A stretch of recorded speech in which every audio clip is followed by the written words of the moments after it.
everyone.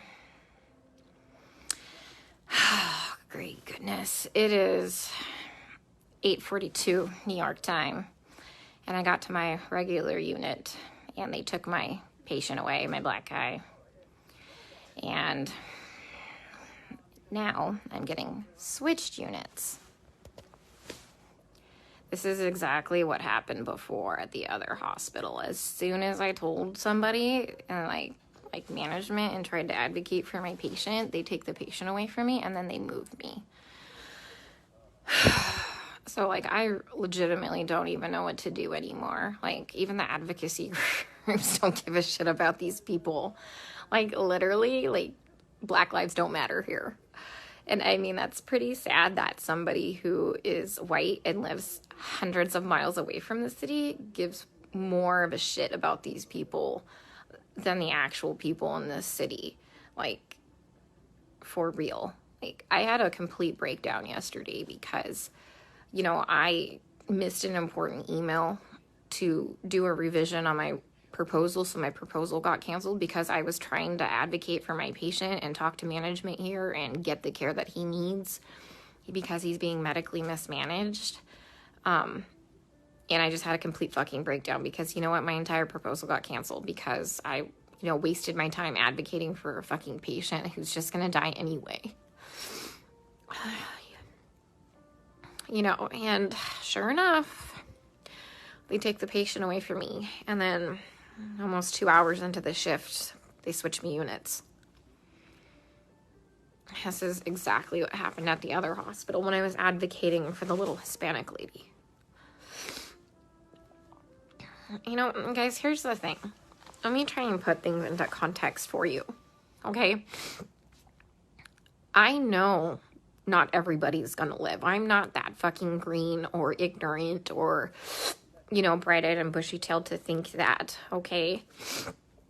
I know we're gonna have a shit ton of people die. But these people aren't dying from COVID. Let me give you several examples here. An anesthesiologist intubated the patient's, like, I think it was right, bronchi and of a patient, and they couldn't get the sats up, and for about 5 hours, like, we were waiting on a chest x-ray to confirm that the placement was wrong. And in the meantime, while we're waiting for that, and we've told the anesthesiologist that it was placed wrong, because, like, literally only one side of his fucking chest is, like, inflating, he dies. Okay?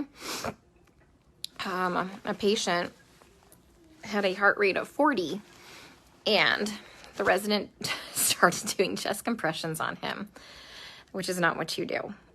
You just externally pace them, or you know, give him some atropine. And then, you know, I run in there to stop him from doing chest compressions on somebody with a fucking pulse.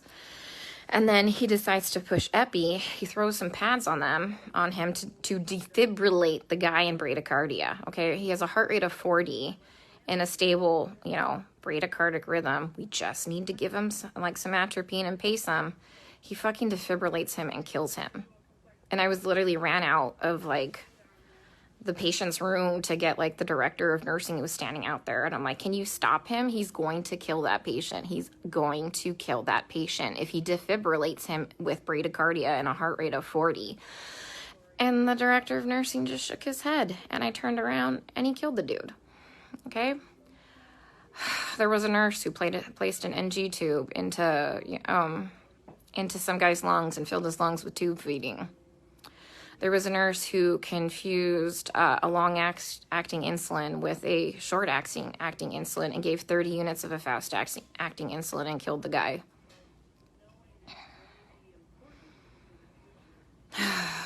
What else? Other stuff have I seen? Yeah. It's just here they're just gonna let them rot on the vent. They're medically mismanaging these patients. And, like, I'm not a doctor, guys. I'm not professing to be a doctor by any means. But there's, like I said, basic standards of care that we have to do. Like, when somebody's low on blood, like literally on the brink of a critical low blood level, we should replace the blood. But I asked the residents, and they're like, does he have internal bleeding? And I said, no. Then they're like, well, we're not replacing the blood. Well, here's the thing.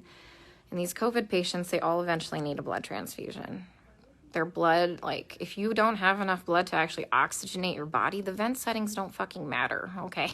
And they don't matter because you have no oxygen carrying capacity of your blood, okay?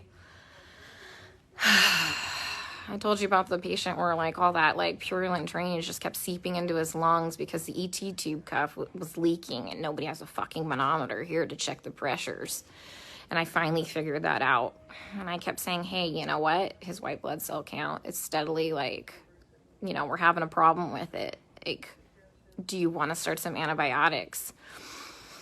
No. Well, does he have a fever? And I said, no, he doesn't have a fever. They didn't want to start antibiotics. Day shift nurse finally got a chest x-ray. He has full-blown pneumonia now. Like, I've been telling them this for a while, but because he didn't have a fever, they didn't want to give him antibiotics. We have a nurse who, like, fell asleep at the fucking nurse's station while we were all in rooms, and her norepinephrine ran out, and the guy had no fucking blood pressure and didn't perfuse his brain, and now I'm pretty sure he's brain dead. That same nurse is now running a CRRT machine, a dialysis-like machine, that she has never done before. She said she'll figure it out, okay? I'm pretty fucking smart, and I figure a lot of shit out, but I would never attempt to try and figure out a CRRT machine on the fly. Like, we are adequately staffed. There's a shit ton of staff in there, like, and we have a nurse who does CRRT in there. She has a different patient load. We told them, like, hey, let's just swap these nurses so the one that knows how to work this machine can work this machine, but they didn't want to do that. So I'm pretty sure that patient will be dead here in a couple hours. And this is why I freaked the fuck out yesterday. Because nobody is listening. They don't care what is happening to these people. They don't. I'm literally coming here every day and watching them kill them. I mean, we're not going to save everybody. That's fine. Like, come on, guys. We're not God. But, like, some of these people, hey, we know that they're not going to live. Let's start a hospice unit or something, you know? Like, they don't need to be in the ICU. Let's change course. Let's do palliative care or something. Like, literally, some of these people are just on sedation to keep them on the vents. Nothing else. I have a lady on a tranq on a vent, and she's not even fucking cognizant. She's not even on sedation. You know what we give her every day? I give her breathing treatments, albuterol, and she gets insulin. And that's it. That's it. We're not treating the COVID, guys. Like, for real, we're not treating the COVID. You know, every day we try and get these guys off the vents, right? Because, you know, there's criteria for weaning. Every day, the day shift nurse will wean them down, like, to, like, minimum sedation. Every night, we come in and we get the same 2 residents, and they fucking max out all the sedation again and undo all the work from the day shift. Then the day shift attendant will come in and they'll all do rounds, and they'll be like, he wasn't synchronizing with the vent. So we had to turn all the sedation on. And I'm like, he wasn't synchronizing with the vent because it's in the wrong vent mode.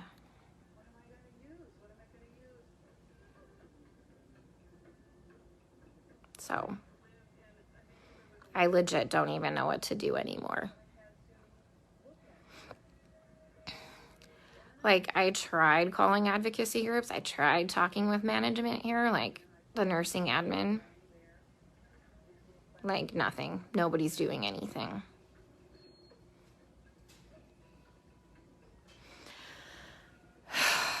We still have 100% mortality rate in the ICU unit I just left. But, I mean, they're living longer because we have, like, legit ICU nurses there. So, CDC finally, like, not the CDC, FDA approved yesterday the remdesivir study, like, to start using remdesivir for COVID patients.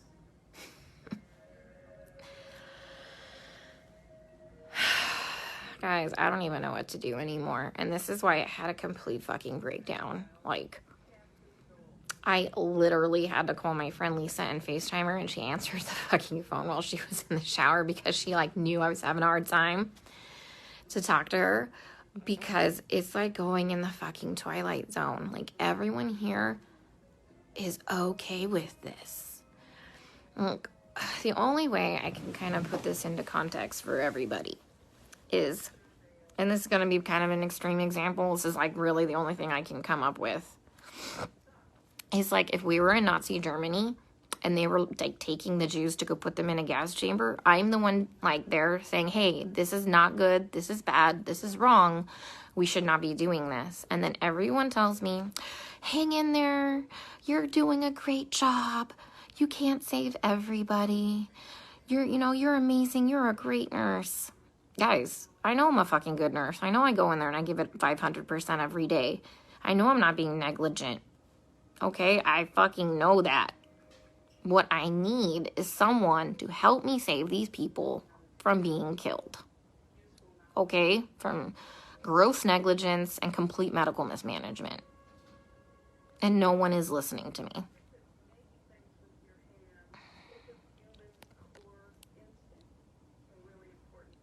Like, for real, nobody's listening.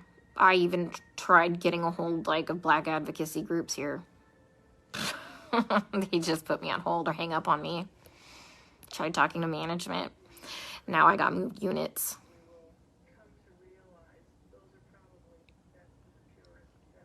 Like, I legit don't know what to do anymore.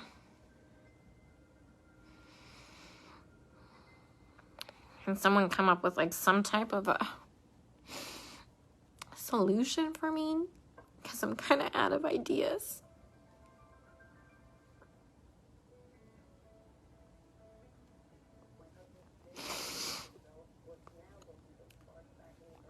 When I try and talk with some of the other nurses here, and they're like, well, you can't save everybody. And they all know what's happening. They all agree with me, and they all just shake their heads. And I'm like, am I the only one who is not a sociopath?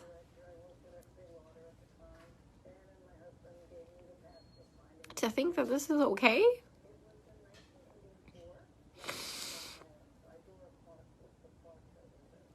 I mean, guys, they literally don't even know when they're dead. Like, how many times have I told you they've assigned me a dead person? Like, how long have they been dead? Nobody knows. Like, how is anybody assessing anything without a stethoscope? Normally we have, like, those disposable stethoscopes. But I knew what we were coming into, so I brought my old junky one. Nobody's listened to anybody's lungs as long as I've been here.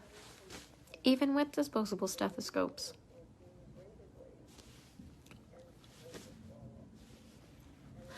I keep telling them that, the guys are like, my patient's going acidotic. We need to do something about this before his kidneys shut down, give him some bicarb or something like that.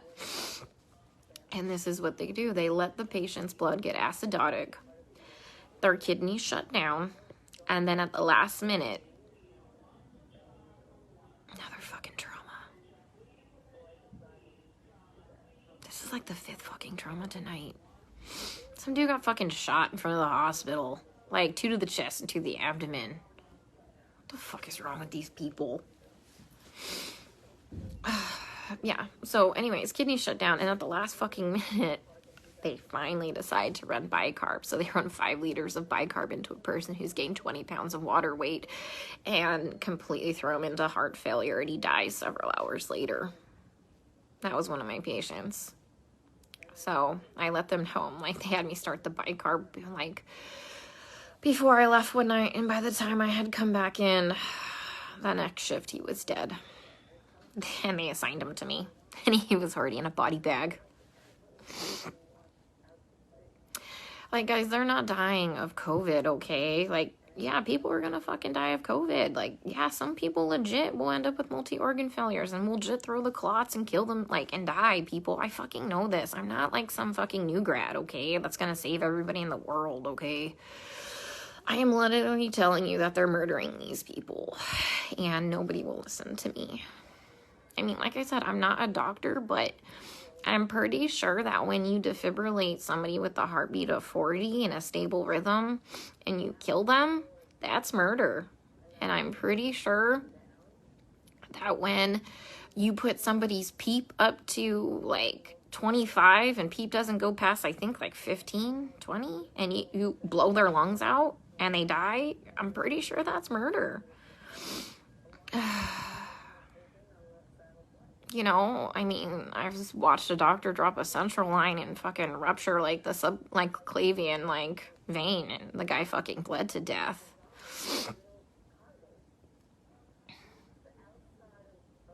I mean, COVID didn't break that central line.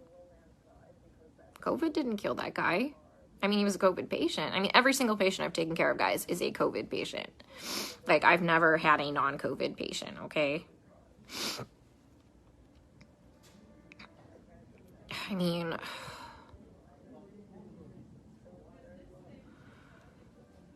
I don't even know what to say anymore.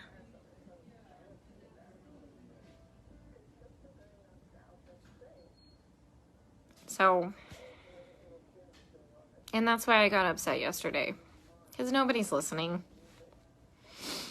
I literally had to call my friend Lisa because I'm like, dude, I am not crazy, right? Like, this is wrong, right?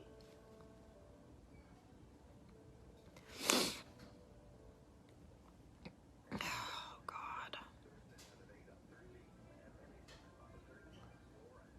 I watched an anesthesiologist place an ET tube and rupture their esophagus, and the guy choked to death on his own blood. COVID didn't place that ET tube incorrectly. And nobody cares because they're all minorities and we're in the fucking hood.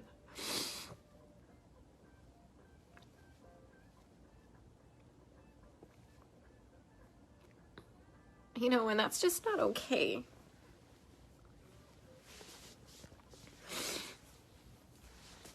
You know, I grew up really poor.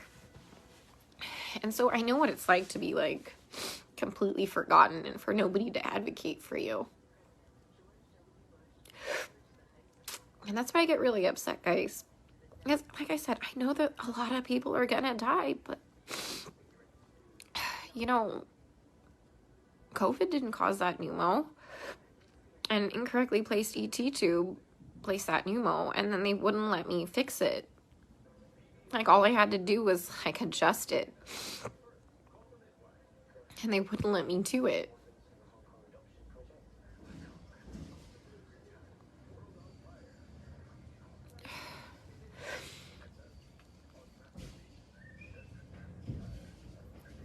So if anyone's got any idea what the hell I can do to save my one black guy before they completely transfer me out of this hospital, that would be great.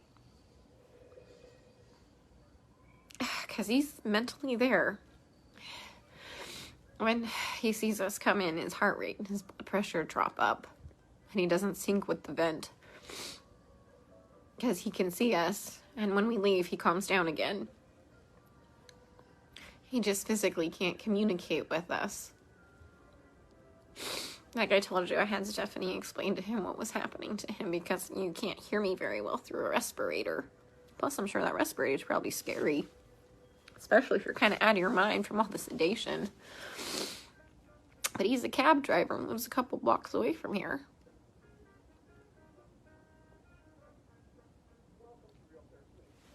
So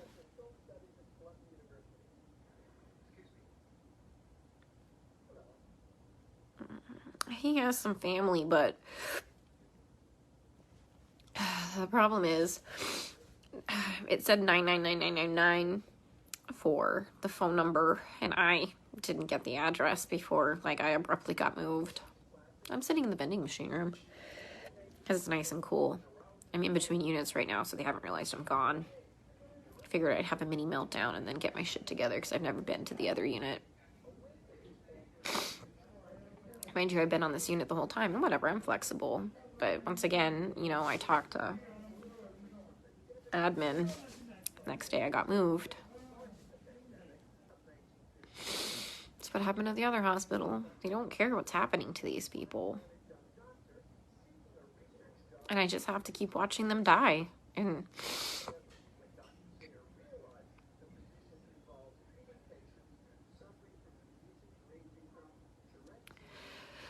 oh, God.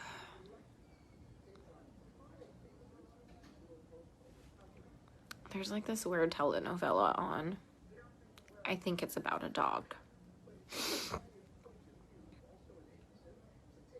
Yeah, I mean, I tried talking to hospital management. I tried calling CMS. I tried calling the equivalency of their division of aging. I tried calling a couple Black Power groups in the area.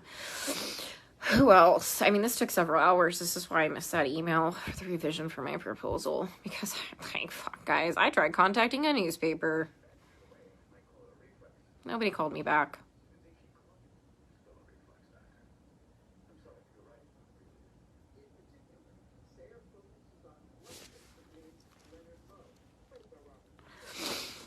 So,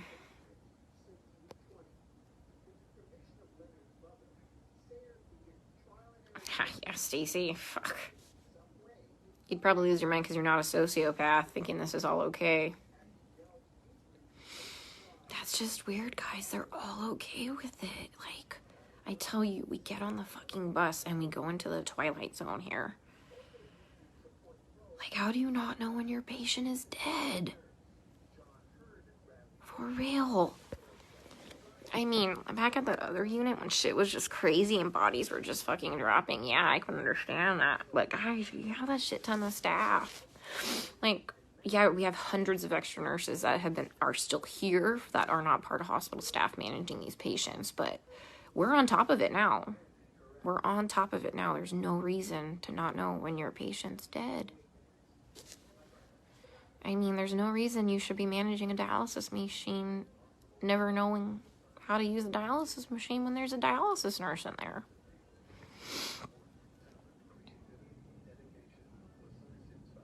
My hand's shaking because I'm so pissed. Yeah, that nurse that was sleeping in the corner there. She was from the ER yesterday, like when I had my first original breakdown. And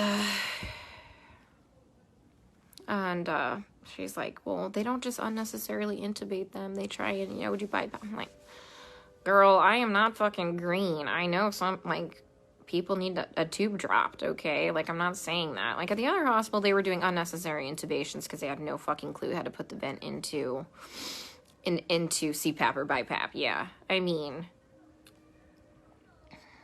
so... I mean, but yeah, there's like legit indications like, fuck, that dude needs that tube. Yeah, I know that. I know that. God. Yeah, my lead at the other hospital who advocated for the patients too, like the first day I got there and I was in orientation, that crash course orientation, he warned me that I was going to have a problem. He would advocate for the patients too. They fucking moved him too. He's at a completely different hospital. I tried reaching out to him, but he hasn't texted me. Like, what do you think? I saw what was bad? He saw way worse shit than that. Okay, how bad's my face look? I'll just put my respirator on. They ain't gonna fucking know no different. I was in here freaking the fuck out. Alright, guys. I'm going to the unit. Let's see how they kill him there, okay? Stay safe. Stay out of NYC for your healthcare.